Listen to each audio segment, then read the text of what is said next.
Good morning, students. Class 9, the next chapter which we are going to do, it is the earthquakes, lesson number 8. So first of all, introduction. Any sudden vibration or movement of a part of the earth crust caused by natural or man-made stresses resulting in the violent shaking or trembling is called earthquakes. It can be defined as a shock or series of shocks due to the sudden movement of crustal rock generated at a point known as seismic focus within the crust or mantle. So all of you are aware about the earthquakes.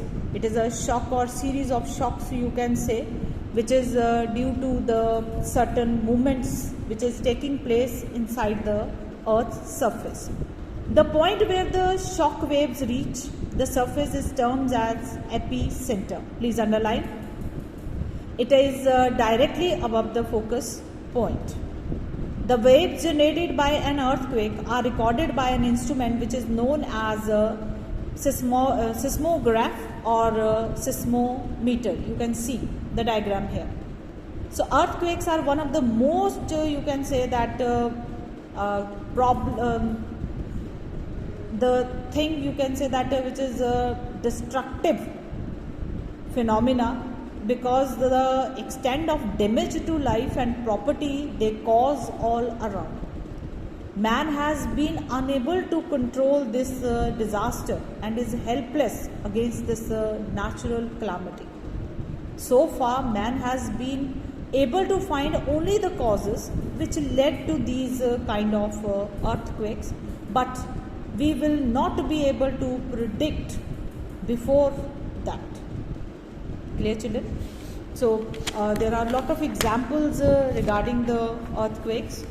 Now, what are the various causes of the earthquakes? The main causes of earthquakes, the first one, it is volcanic eruptions, you can say.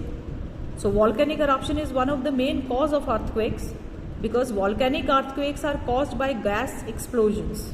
So such earthquakes occurs either simultaneously with the eruptions or more commonly in the period when proceeding an eruption. They are generally of shallow region and their area of disturbance is relatively small. Okay, then you can take the examples also here. The violent eruptions of Karakora volcano, clear. Then the ashes cloud reaches into the mesosphere and sounds of blast were heard in Central Australia, the Philippines, and even 4,800 kilometers away in the Indian Oceans also. So next of the cause, it is folding and faulting. The fracture in a rock along with which there has been an amount of displacement is known as a fault. So earthquake occur when movement of the earth take place along a line of fracture, which is known as the faults. Such earthquakes are called tectonic earthquakes. The San Andreas fault of California is a typical example of this kind of earthquakes. Then anthropogenic factors like human interaction with the nature is also one of the main cause of occurrence of many of the earthquakes.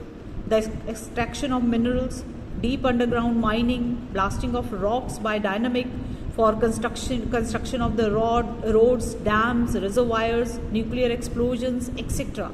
This also led to the earthquakes. Many of the earthquakes of the world in the present century are the results of the construction of the dams and the reservoirs. The earthquakes of 1931 in Greece has been attributed to Marathon Dam construction. Clear? Now, the measurement of the earthquakes. The magnitude of earthquakes is mostly, you can say, commonly by the Richter scale. Please underline. And it was under the name Charles F. Richter in 1935. So this scale can be related to the energy which is released at the earthquake center and thus can be used as an estimate of the severity of a particular earthquake. The scale has neither a fixed maximum nor a minimum, but earthquake rates as a high. Clear, children? So measurement of the earthquakes, it can be done by the help of the Richter scale.